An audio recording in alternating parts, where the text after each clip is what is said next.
Are you also wondering what type of gear you should use if you're on a tight budget and don't want to break the bank? Well, I'm going to talk about that in this video, so stay tuned. Don't know why I did that. Stay tuned. That's...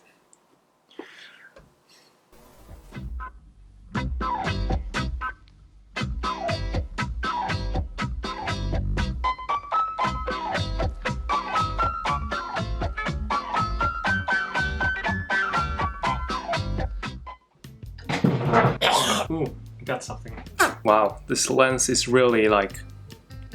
Whoa! You see that? Right now I'm using a 10 to 18 millimeter, a very wide angle lens. Is it a very wide angle lens? It's a very... it's a wide angle lens. So I'm probably gonna switch because, as you can see, it squeezes in. There you can see, much better. Speaking of which, this brings us to today's topic of the video, talking about camera gear. Corona. And we're gonna look at this together because there's a couple of things that I think are more worth than others, and by all means this is my personal opinion. This might not be 100% accurate in someone else's eye. So the first question I always ask myself when it comes to investing in gear: what is it that you are going to be using the camera for? Are you going to shoot professional work, or are you just gonna shoot YouTube videos, or are you looking for something in between there? These type of questions is extremely relevant because camera gear is not cheap. It's actually very, very expensive. And what you need to remind yourself, and what I struggle to remind myself with, is that gear isn't the most important thing when it comes to recording or creating something or tell a story. It's always the content in front of the camera, I would say, that is more important than the camera. Let's talk about other type of gear that you can use that I feel is worth investing in besides camera and a lens. I feel like I can take that into another video because otherwise this video will get too long. The first thing that I would recommend is to have great audio. The reason why I feel that way is because if I'm watching a video, the image quality is great, but if I hear like a static or, you know, raster thing in the background, that would drive me crazy. First of all, I will not be able to hear what you are saying, and I will be focusing on the wind noises and stuff like that instead of what is actually being filmed. I usually say that if you, for instance, miss focus at one point, that's more forgiving than having the audio being abrupt for a second. The audio is much more noticeable. Like, for instance, right now, let's say if I was talking like this and you will hear like static and abruption and stuff like that, mumbling, that would drive you crazy, wouldn't it? Second tip that I would recommend is to have a tripod. A tripod is very helpful in some situations. For instance, I'm using a tripod right now. My camera is mounted on a tripod, and it's perfectly leveled with my face. You can find very cheap tripods, $20. Maybe that it's not the best quality, but a tripod is always nice to have. Whoops. My third tip that I would invest in is batteries. If you are planning to go outside and record something and the batteries run out halfway through and you don't have any spare batteries, that is a huge problem, and it has happened to me. Luckily it was with my friends, but we had planned out the whole day and the batteries ran out, and it was not fun. Multiple friends have paid to get to the location when we were recording the ski video. We had to postpone the whole thing and shoot it another day just because my batteries ran out. So a couple of spare batteries is definitely something that I would recommend that you buy. Even an external battery grip, some sort of an external battery source. Your camera needs to be functioning the entire day, no matter how much you're recording. And that actually leads into another bonus, which is SD cards. SD cards gets filled very, very quickly if you record a lot of stuff, which you should. You should always record as much as possible. The same thing goes here. If you run out of space on your memory card, you're pretty much you're stranded. You can't really work or do anything. So disk space and extra batteries is definitely... Whoa! There we go! What was I on? Fourth thing? Fifth thing? Alright, another thing that I would suggest that you look into, and that is lighting. The key to a good shot is basically lighting.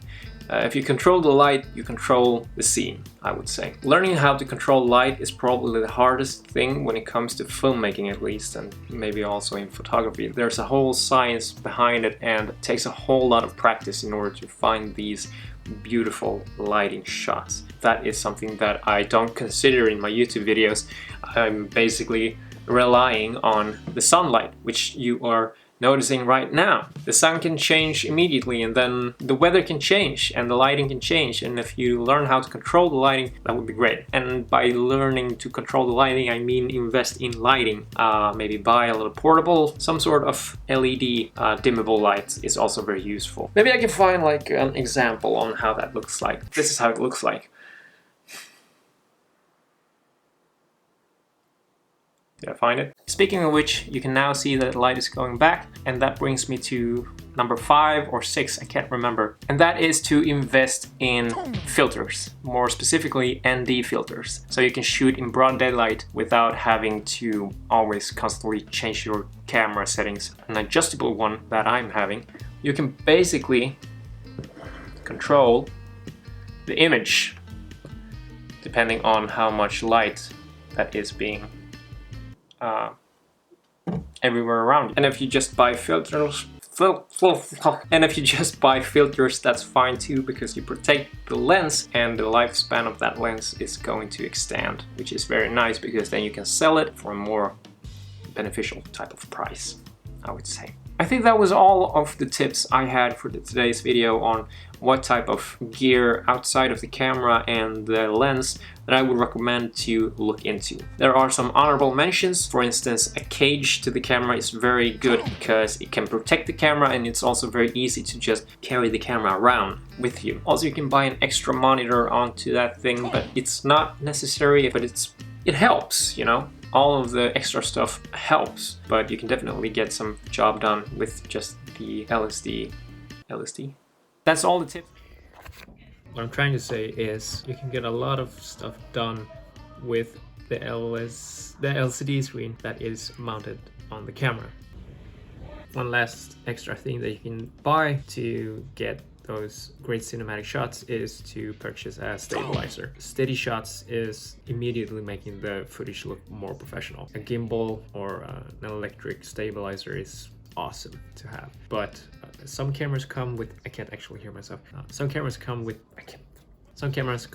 the built-in camera stabilization. You can actually get those cinematic shots, buttery smooth footage handheld. A stabilizer instead of a tripod could be an option, but stabilizers tend to cost a lot more money. That's why it's a bonus. You can definitely find a cheaper tripod. So that was that. Let's continue with the video.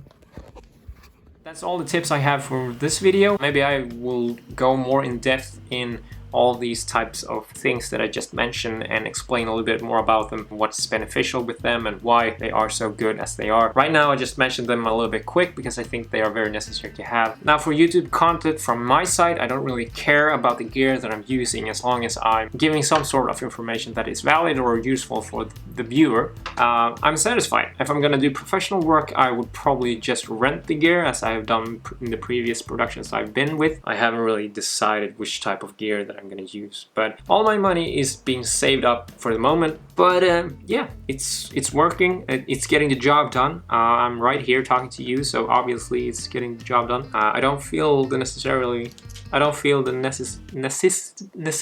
is that the word? I don't feel the necessity to have a beast camera in order to be able to talk about camera gear. So I hope that is okay for you as well. That was basically what I was thinking on today. And to end it off, I would like you to comment what type of gear that you think that I missed, or what is your favorite gear that isn't the camera, body, and the lens. It would be interesting to hear what your thoughts are, and maybe we can have a discussion. Maybe you think I'm completely wrong and you want to call me out for it. Yeah, this was fun. I've been thinking about this the entire day, so let's leave it there. All right, I will see you tomorrow, and have a good one. Liis out. Bye.